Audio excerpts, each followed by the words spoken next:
yang ketiga program audit, yang keempat pekerjaan lapangan, dan yang terakhir kelima laporan audit. Pengertian manajemen audit. Audit manajemen adalah pengevaluasian terhadap efisiensi dan efektivitas operasi perusahaan. Dalam konteks audit manajemen, manajemen meliputi seluruh operasi internal perusahaan yang harus dipertanggungjawabkan kepada berbagai pihak yang memiliki wewenang yang lebih tinggi. Kemudian ada tahap manajemen audit. Tahap pertama, audit pendahuluan. Tahap ini untuk memperoleh informasi umum dan latar belakang dengan waktu singkat tentang seluruh informasi mengenai organisasi, kegiatan program atau sistem yang akan diaudit agar mendapatkan gambaran tentang informasi umum, objek pemeriksaan, dan latar belakang yang dibutuhkan. Dan tahap kedua ada review dan pengujian pengendalian.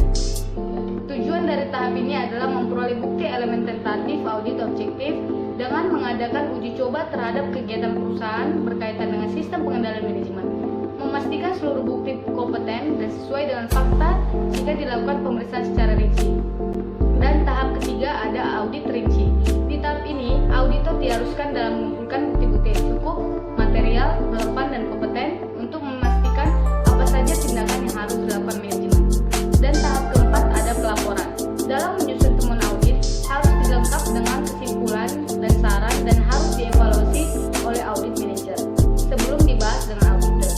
Hasil pembahasan tentang laporan audit yang diperoleh harus disajikan auditor, bisa saja berbeda pendapat tentang temuannya dan itu harus dicantumkan dalam laporan audit. Dan tahap terakhir, tindak lanjut yang bertujuan agar dilaksanakannya tindak lanjut sesuai dengan rekomendasi. Karena jika seorang auditor tidak berwenang melakukan tindak lanjut, rekomendasi yang terdapat di laporan audit seharusnya merupakan hasil diskusi berbagai pihak sebagai perbaikan. Teknik manajemen audit. Yang pertama, survei pendahuluan. Tahapan ini auditor melakukan pengamatan serta tanya jawab kepada masing-masing personil. Tahapan ini bertujuan untuk memperoleh gambaran umum mengenai siklus informasi dan pembagian tugas.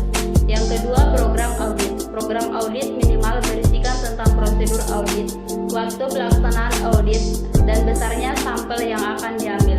Yang ketiga, pekerjaan lapangan.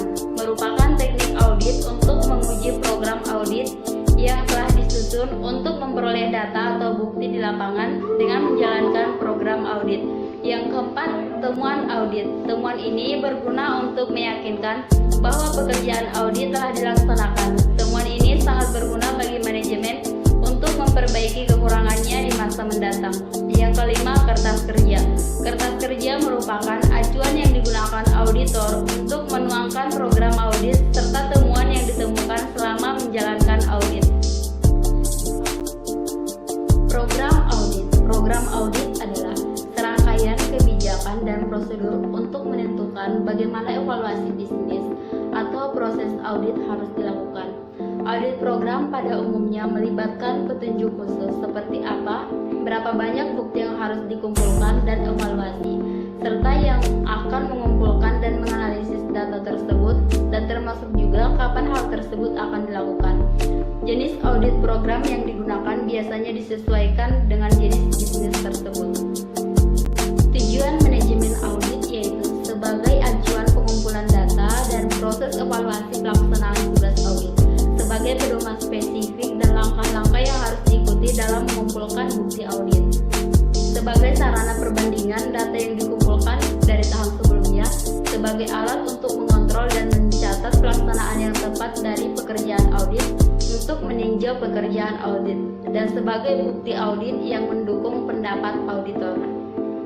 Selanjutnya ada pekerjaan lapangan.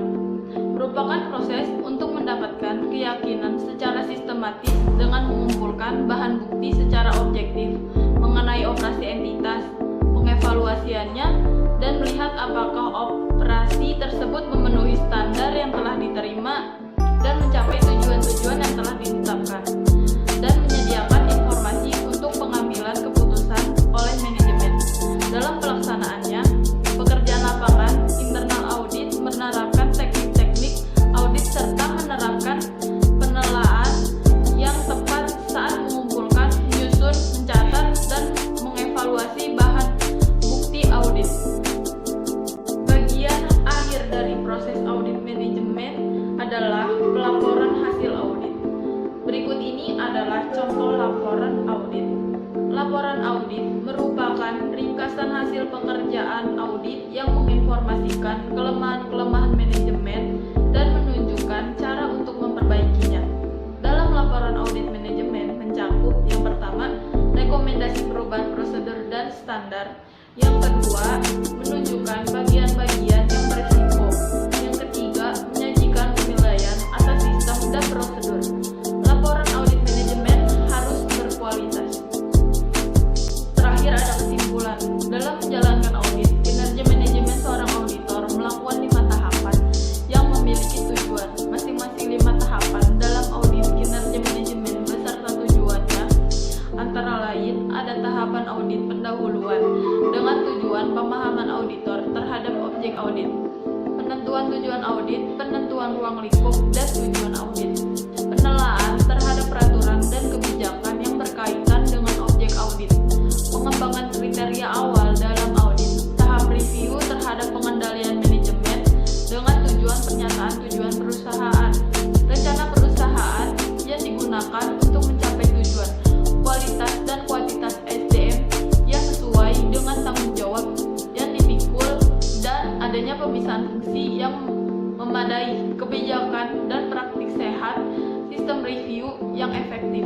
Tahapan audit selanjutnya dengan tujuan mengumpulkan tambahan informasi, latar belakang, memperoleh bukti, membuat ringkasan atas bukti yang telah diperoleh, dan mengelompokkan ke dalam kelompok kriteria penyebab dan akibat, pengembangan temuan dalam audit lanjutan, perubahan luas dan arah